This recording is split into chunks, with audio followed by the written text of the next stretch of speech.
ശബരിമല സ്വർണ്ണപ്പാളി വിഷയത്തിൽ അന്വേഷണവുമായി ബന്ധപ്പെട്ട് ഇന്നലെ ഹൈക്കോടതി നടത്തിയിട്ടുള്ള രേഖാമൂലമുള്ള നിരീക്ഷണങ്ങൾ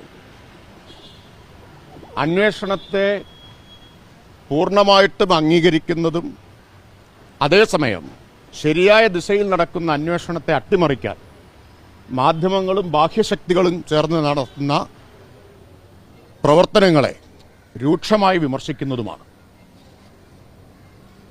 യഥാർത്ഥത്തിൽ കോടതിയുടെ വിമർശനങ്ങൾ വളരെ ഗുരുതര സ്വഭാവമുള്ളതാണ്. മാധ്യമങ്ങൾക്കെതിരെയും ചില ബാഹ്യശക്തികൾക്കെതിരെയും. ബാഹ്യശക്തികൾ പ്രതിപക്ഷമാണെന്നുള്ളത് വ്യക്തമാണല്ലോ. ഇപ്പോൾ 2 ഉദ്യോഗസ്ഥരെ പ്രത്യേക അന്വേഷണ സംഘത്തിൽ ഉൾപ്പെടുത്തിയതിനെതിരെ നിരന്തരം വാർത്ത കൊടുത്ത മാധ്യമങ്ങളുണ്ട്. കോടതി പറഞ്ഞിട്ടുള്ളത് ആ 2 ഉദ്യോഗസ്ഥരെ കോടതിയുടെ അനുമതിയോടെയാണ് ഉൾപ്പെടുത്തിയതെന്നും അവർക്കെതിരെ അധിക്ഷേപം ചൊരിഞ്ഞു എന്നുമാണ്. അവർ കഴിവും കാര്യക്ഷമതയും വിശ്വാസ്യതയുമുള്ളവരാണ് കോടതി പറഞ്ഞതാണ്.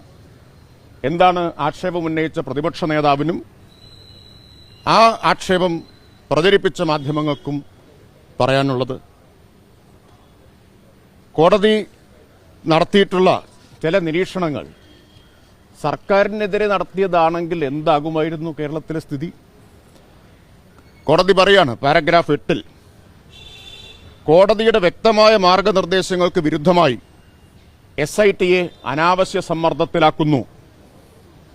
ആരാ സമ്മർദ്ദത്തിലാക്കുന്നതെന്നും കോടതി പറയുന്നുണ്ട്. കോടതി പറഞ്ഞ വരികളാണ് ഞാൻ ഉദ്ധരിക്കുന്നത്, എന്റെയല്ല.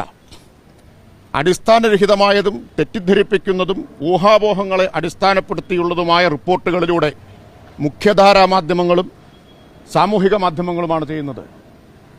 ഇനി ഇത് എന്തിനാ ചെയ്യുന്നത്? കോടതി പറയുന്നു ബോധപൂർവം സൃഷ്ടിക്കുന്നതാണ്.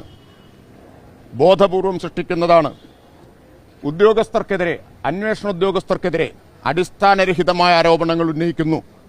ഹൈക്കോടതിയാണ് പറയുന്നത്, 2-അംഗ ബെഞ്ചാണ് പറയുന്നത്. സെൻസേഷണലിസം മാത്രമാണ് ലക്ഷ്യം, പിന്നെ ഒരു പ്രത്യേക അഭിപ്രായമുണ്ടാക്കിയെടുക്കലും ആണ് ഈ പ്രചരണങ്ങളുടെ ലക്ഷ്യം.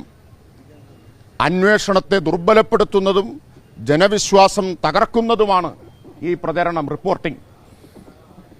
ഇത് നീതിന്യായ സംവിധാനത്തിൽ, ക്രിമിനൽ ജസ്റ്റിസ് സിസ്റ്റത്തിൽ ഇടപെടുന്നതാണ്. എന്നിട്ട് ഒരു മുന്നറിയിപ്പ് കൂടി കോടതി നൽകിയിട്ടുണ്ട്. പാരഗ്രാഫ് 8-ൽ പറയുന്നു, ഇതുപോലൊരു അന്വേഷണം മാധ്യമ വിചാരണയുടെ നിഴലിൽ നടത്താനാവില്ല എന്നാണ്. ഇതുപോലൊരു അന്വേഷണം മാധ്യമ വിചാരണയുടെ